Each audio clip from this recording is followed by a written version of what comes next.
النبی الکریم الامین۔ آج جو ہمارا درس قرآن کا سلسلہ ہوگا، اس میں حضرت یوسف علیہ السلام کا کرتا مبارک۔ حضرت یوسف علیہ السلام کے بھائیوں نے جب ان کو کنویں میں ڈال کر اپنے والد یعقوب علیہ السلام سے جا کر یہ کہہ دیا کہ یوسف علیہ السلام کو بھیڑیا کھا گیا، تو یعقوب علیہ السلام کو بے انتہا رنج اور بے پناہ صدمہ ہوا۔ اپنے بیٹے کے غم میں بہت دنوں تک روتے رہے اور بکثرت رونے کی وجہ سے بینائی کمزور ہو گئی۔ پھر برسوں کے بعد جب برادران یوسف علیہ السلام قحط کے زمانے میں غلہ لینے کے لیے دوسری مرتبہ مصر گئے، بھائیوں نے آپ کو پہچان کر اظہار ندامت کرتے ہوئے معافی طلب کی۔ آپ نے انہیں معاف کرتے ہوئے فرمایا کہ آج تم پر کوئی ملامت نہیں، اللہ تعالیٰ تمہیں معاف فرمائے، وہ ارحم الراحمین ہے۔ جب آپ نے اپنے بھائیوں سے اپنے والد ماجد حضرت یعقوب علیہ السلام کا حال پوچھا اور بھائیوں نے بتایا کہ وہ تو آپ کی جدائی میں روتے روتے بہت ہی نڈھال ہو گئے ہیں، ان کی بینائی کمزور ہو گئی، بھائیوں کی زبانی والد ماجد کا حال سن کر یوسف علیہ السلام بہت ہی رنجیدہ اور غمگین ہو گئے۔ پھر آپ نے اپنے بھائیوں سے فرمایا جس کو قرآن نے ان الفاظ میں بیان کیا، اذهبوا بقمیصی ھذا، میرا یہ کرتا لے جاؤ، فالقوه علی وجه ابی، میرے والد کے چہرے پر اسے ڈال دینا، یاتی بصیرا، بینائی لوٹ آئے گی، وَأْتُونِي بِأَهْلِكُمْ أَجْمَعِينَ، اور اپنے تمام گھر والوں کو بھی ساتھ لے کر آنا۔ چنانچہ یوسف علیہ السلام کے بھائی اس کرتے کو لے کر مصر سے کنعان روانہ ہوئے۔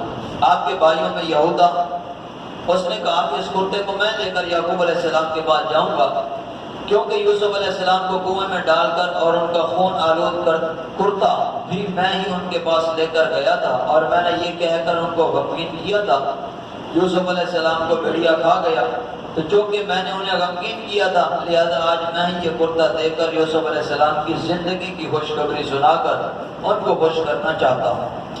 چنانچہ یہودا اس بحران کو لے کر 80 کوس تک ننگے سر برہنہ پاؤں دوڑتا ہوا چلا گیا۔ راستے کی خوراک کے لیے 7 روٹیاں اس کے پاس تھیں، مگر خوشی کے عالم میں اور جلد پہنچنے کے شوق میں وہ ان روٹیوں کو بھی نہ کھا سکا اور جلد سے جلد سفر طے کرتے ہوئے والد محترم کی خدمت میں پہنچ گیا۔ جیسے ہی کرتا لے کر مصر سے کنعان کی طرف روانہ ہوا، کنعان میں ابھی یہ مصر سے کنعان کی طرف چلا ہی تھا، کنعان میں حضرت یعقوب علیہ السلام کو حضرت یوسف کی خوشبو محسوس ہوئی۔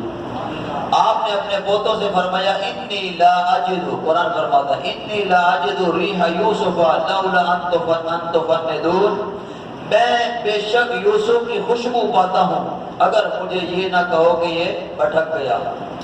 آپ کے پوتوں نے جواب دیا کہ خدا کی قسم آپ اب بھی اپنی اس پرانی وارفتگی میں پڑے ہوئے ہیں، یعنی آپ کو پرانی یادیں آ رہی ہیں یوسف کی، یوسف کو تو بھیڑیا کھا گیا، کہاں یوسف ہے اور کہاں ان کی خوشبو۔ لیکن جب یہودا کرتا لے کر کنعان پہنچا اور جیسے ہی کرتے کو یعقوب علیہ السلام کے چہرے پر ڈالا، اللہ کا کرنا ایسا ہوا فوراً ہی ان کی آنکھوں میں روشنی آ گئی۔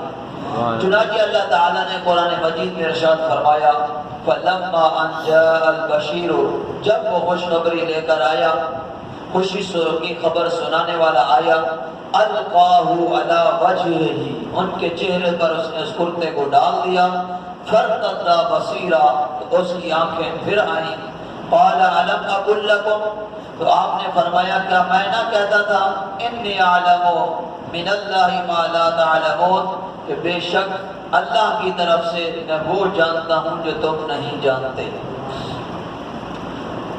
یہودا مصر سے یوسف علیہ السلام کا کرتا لے کر جیسے ہی کنعان کی طرف چلا تو حضرت یعقوب علیہ السلام نے کنعان میں بیٹھے ہوئے یوسف علیہ السلام کی خوشبو سونگھ لی۔ اس بارے میں ایک شیخ سعدی رحمۃ اللہ علیہ نے بڑی نصیحت آموز اور لذیذ حکایت نقل کی۔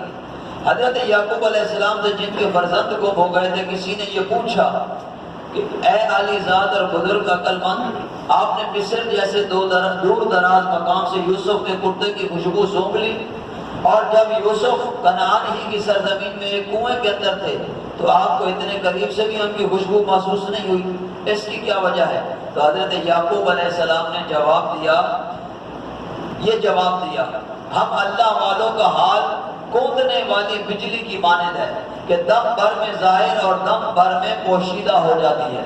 کبھی تو ہم لوگوں پر اللہ کی صفات نورانیہ کی تجلی ہوتی ہے، تو کبھی ہم لوگ آسمانوں پر جا بیٹھتے ہیں اور ساری کائنات ہمارے پیش نظر ہو جاتی ہے۔ اب یہ واقعہ ہم نے سنا کہ کرتا لایا گیا، اور جب یعقوب علیہ السلام کی آنکھوں پر رکھا گیا یوسف علیہ السلام کا وہ کرتا، تو اللہ تعالیٰ نے بینائی کو لوٹا دیا۔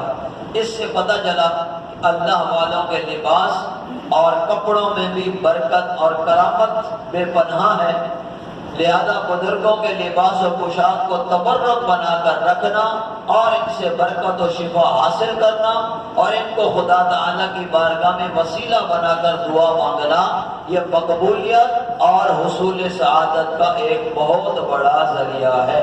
تو اس سے پتہ چلا کہ تبرکات ہم جو موئے مبارک ہوتا ہے یا بزرگوں کا کوئی کرتا وغیرہ ہوتا ہے، کعبہ معظمہ کا کوئی غلاف کا ٹکڑا آ جاتا ہے کسی کے بعد، یہ خوش نصیب رکھتے ہیں اور ان کو تبرک بناتے ہیں۔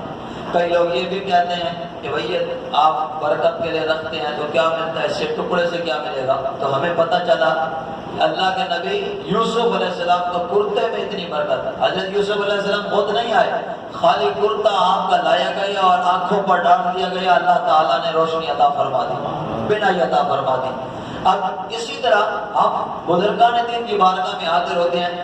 اچھا، یہ بھی شیطانی وسوسہ ہے کہ جانے سے کیا ملتا ہے، حالانکہ یہی بندہ جس کو یہ وسوسہ آتا ہے کہ وہ مدینے جائے، مدینے جاتے ہیں، اچھا مدینے جا کر پھر واپس جب لوٹیں گے حاجی عمرہ وغیرہ کر کے تو 5 کلو کا کین مولانا صاحب کندھے پہ رکھے گے، بھائی کیا لا رہے ہو؟ زمزم شریف لے کے جا رہا ہوں۔ میں نے کہا یہ بھی رب تعالیٰ کی قدرت ہے، بلایا اپنے گھر پہ، پہلے گنجا کرایا اور اس کے بعد ایک 5 لیٹر کا 10 لیٹر کا کین رکھوا کے بھیجا۔ اب مولانا لے کے آئے گھر پہ، جتنے مہمان آنے سب کو دے رہے ہیں۔ اس مولانا صاحب سے پوچھے تو صحیح یہ ہے کیا؟ کہا یہ زمزم شریف ہے۔ زمزم شریف ہے تو مولانا صاحب اگر اس کو ہم تبرک کہیں تو کوئی برا تو نہیں ہوگا؟ کہا تبرک ہاں، تو اللہ والوں کی نسبت سے جو چیز ہوتی ہے وہ متبرک ہوتی ہے، بابرکت ہوتی ہے۔ تبرک کا معنی ہے برکت، بابرکت چیز۔ یوسف علیہ السلام کے جسم سے کرتا مس کر جائے تو اتنا بابرکت ہو جائے، عیسیٰ علیہ السلام کے جسم سے کرتا مس ہو جائے تو بابرکت ہو جائے، حضور علیہ السلام کے جسم اقدس سے کرتا مس ہو جائے تو حضور علیہ السلام کے صحابہ صحابیات لوگوں کو پانی میں بھگو کر پلا دیں، اللہ تعالیٰ شفا عطا فرما دے۔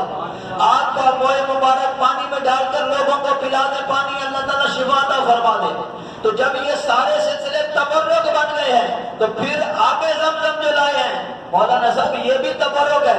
کیسے؟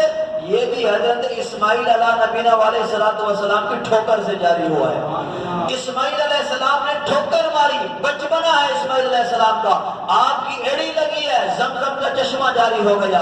تو پیتے وقت بھی یہ احساس ہونا چاہیے کہ یہ جو پی رہے ہیں یہ بھی تبرک ہے، اور جو اللہ والوں کے مزاروں سے لے کر ہم آ کر استعمال کرتے ہیں وہ بھی تبرک ہے۔ تو جب زمزم ہضم ہو جاتا ہے تو دوسری چیزیں بھی ہضم ہونی چاہیے۔ تو اس کا مطلب تو یہی ہے کہ میٹھا میٹھا ہپ ہپ، کڑوا کڑوا تھو تھو، جو اپنے کو پسند آئے اس کو مان لیا، جو اپنے کو پسند نہ آئے اس پر شرک فتویٰ لگا دیا۔ تو ایسا نہیں چلتا، بلکہ شریعت مطالعہ کے اندر جس چیز کو بابرکت تبرک قرار دیا گیا اور اس سے ہمارے بزرگان دین تبرک برکت حاصل کرتے آ رہے ہیں تو ہم بھی انشاءاللہ عز و جل حاصل کرتے رہیں گے، اور اللہ تعالیٰ ان بزرگوں کے صدقے ان کے وسیلے سے اللہ ہماری بگڑیوں کو بھی بناتا رہے گا انشاءاللہ۔ آپ دیکھیں عبداللہ شاہ غازی کا مزار جگمگا رہا ہے، دادا جی حجویری کا مزار جگمگا رہا ہے، لوگ جاتے ہیں، اولاد کی کوئی جا کے دعا کرتا ہے، ان کے وسیلے سے اللہ تبارک و تعالیٰ عطا فرما دیتا ہے، اللہ تعالیٰ عطا فرما دیتا ہے۔